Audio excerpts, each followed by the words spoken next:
Buenos días amigos televidentes, me da mucho gusto saludarlos. Hoy es el día 4 de marzo en el calendario.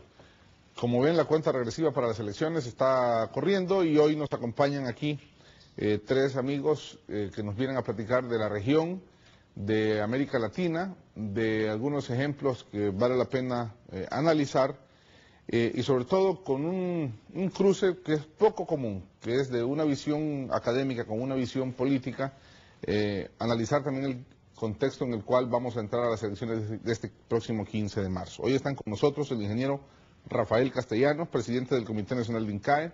Rafael, bienvenido y gracias por estar con nosotros esta mañana. También nos acompaña el doctor Arturo Cruz, profesor del INCAE. Su más reciente desempeño público fue como embajador de Nicaragua en Washington. Ya no es más el embajador y viene hoy con mucho entusiasmo a visitarnos a El Salvador. Viene recurrentemente y Arturo, te agradezco mucho que estés de nuevo con nosotros. Un gusto de verte, gracias. Gracias por acompañarnos hoy. Y nos acompaña también el doctor Alberto Trejos, profesor del INCAE, también fue ministro de Comercio Exterior en Costa Rica y nos acompaña con todo su bagaje y su currículum, su hoja de vida, que es muy importante aquí en Frente a Frente esta mañana. Alberto, gracias por acompañarnos hoy. Al contrario, muchas gracias por tenerlos acá. Muchas gracias a usted por aceptar esta invitación. Vamos a hablar de la crisis mundial, les dije, de las repercusiones políticas que esto puede tener y económicas en la región y sobre todo analizar o tratar de entender cuál es el momento que vive nuestro país en este instante. Les aconsejo que nos acompañen y que participen con nosotros a través del teléfono de costumbre y nuestro correo electrónico que siempre está disponible. Comenzamos.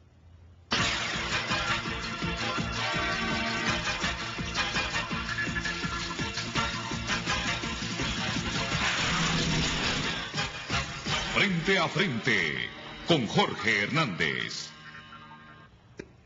Los efectos de la crisis económica y financiera internacional en la región centroamericana han sido objeto de diversos análisis. El presidente salvadoreño Elías Antonio Saca ha planteado un panorama realista sobre el impacto de esta crisis en el país. El Salvador es seguramente el país más preparado para enfrentar la crisis que a mi juicio no ha tocado fondo. Y creo que debemos ser muy claros con el país y decirles que hay que ahorrar, que hay que ayudarle a la gente más pobre, que es lo que ha hecho el gobierno. La salud, la educación, que bajen sus costos de vida y gracias a Dios por hoy se mantiene abajo de $40 el petróleo, lo cual nos permite tener un precio más decente de la gasolina, aunque yo sigo pensando que el petróleo todavía está muy caro. La propuesta del programa de gobierno del Partido Arena para el quinquenio 2009-2014 se ha concentrado en los efectos que pueda tener en el país la crisis económica mundial. Y así lo dijo el candidato presidencial Rodrigo Ávila. Debemos de reconocer que vivimos momentos difíciles y esta aguda y terrible crisis financiera internacional mundial no nos permitirá ni nos debe hacer descansar. Y no debemos permitir que esto nos haga caer en experimentos como locuras, tales como el socialismo del siglo XXI, que ha llevado a algunos países hermanos a caminos totalmente errados. El economista Rafael Lemus, integrante del equipo asesor del candidato presidencial de Arena, dice que este programa de gobierno responde a los desafíos de la crisis internacional. El documento tiene los pesos apropiados de todos los sectores, pero sin duda el tema principal tiene que ver con empleo.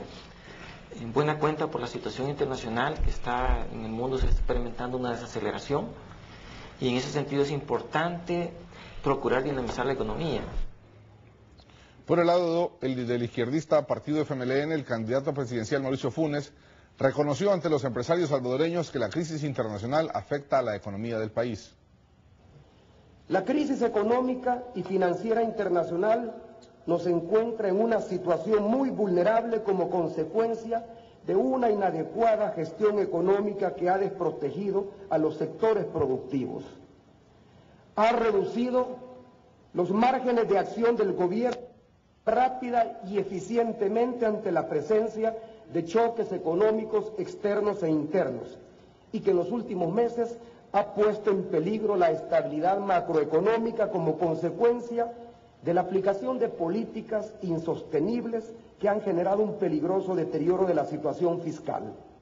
Una de las principales apuestas anunciadas por el candidato presidencial del FMLN es la llamada fábrica de empleos, con la que esperan generar al menos 25.000 puestos de trabajo por medio de la inversión pública. El impacto mayor de la crisis en los próximos meses y años en El Salvador va a ser vía desempleo. Por lo tanto, cualquier gobierno, cualquier candidato responsable tiene que plantear el tema del empleo. ¿Qué es lo que hemos hecho nosotros en los últimos meses? Trabajar en una estrategia para el tema del empleo donde ya se cuantifica.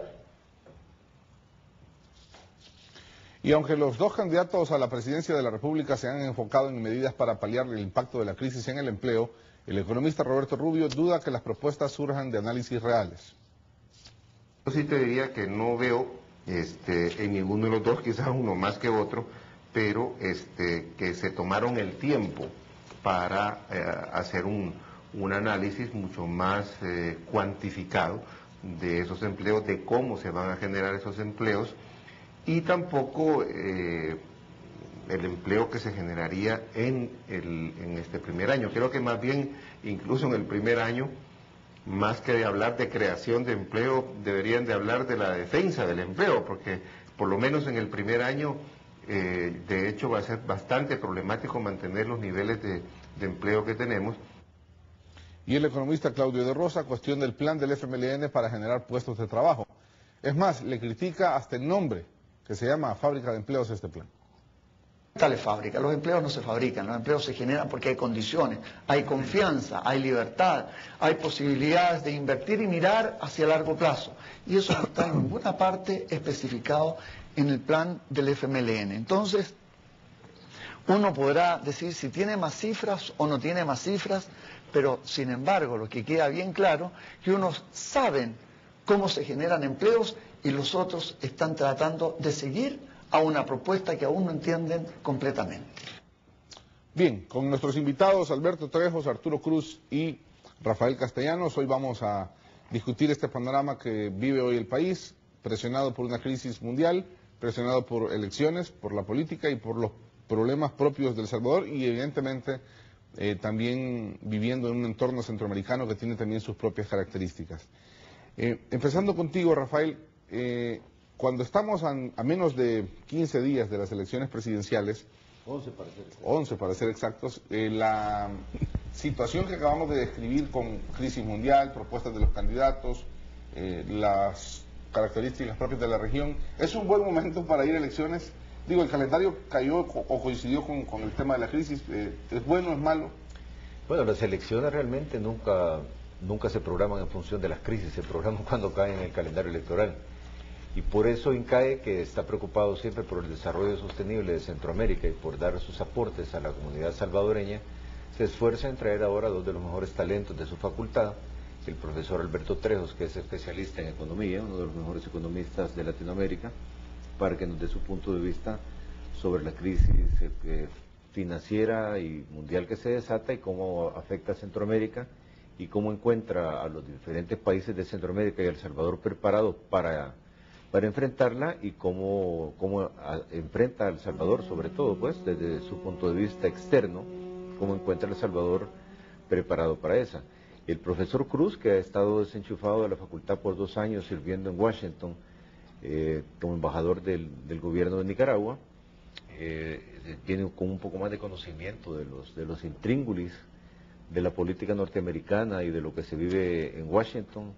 Su excelencia, como le dice Alberto, viene más empapado de lo que sucede en aquella región que en esta, pero Arturo, que es un hombre conocedor de la realidad y siempre provocativo y con análisis interesantes, pensamos que nos pueden dar entre ambos un aporte muy importante para la sociedad salvadoreña en estos momentos.